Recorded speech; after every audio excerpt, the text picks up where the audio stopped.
so štartovným číslom 11. Už máme na rampe Mariana Kekeňáka, Zdenka Bystráňa z Keko Racing Teamu Ford Fiesta Proto. Ahoj Marian, vítaj.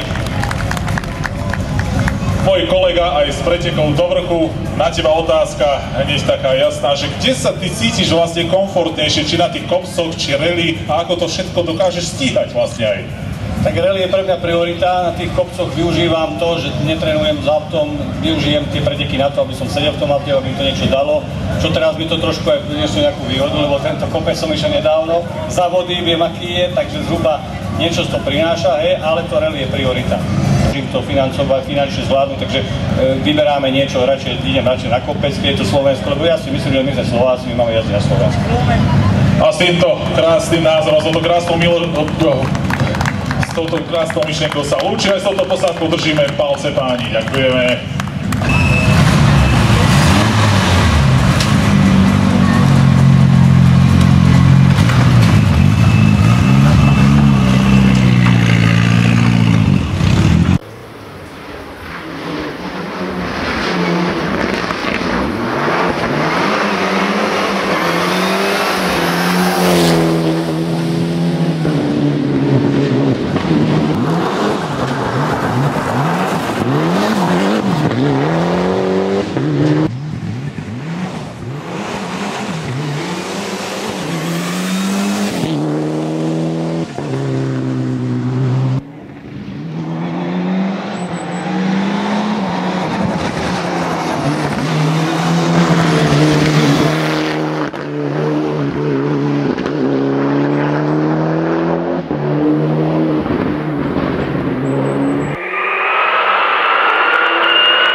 Kamo Heko Racing reprezentujúci Marian Kekeniak a Zdenkový strán, ktorým sa podarilo v absolútnom poradí skončiť na krásnom 5. mieste a v triede 11 odnášajú druhé pódiové umiestnenie.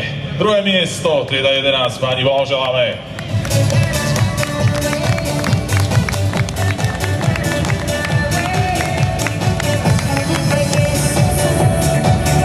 No ak ma informácie neklamú, tak by z toho malo byť aj na konci roka teda druhé miesto v kategórii 4VD.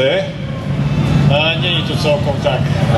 Neviem, musíme to prepočítať, niečo tam na tej Power Stage sme trošku asi pokazili, sme s tým nepočítali, ale uvidíme.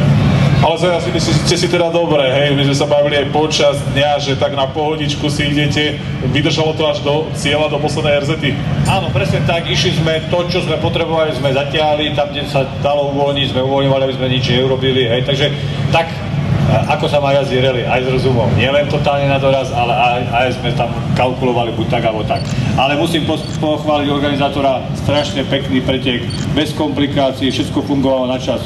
Úplná vďaka za takéto podujatie.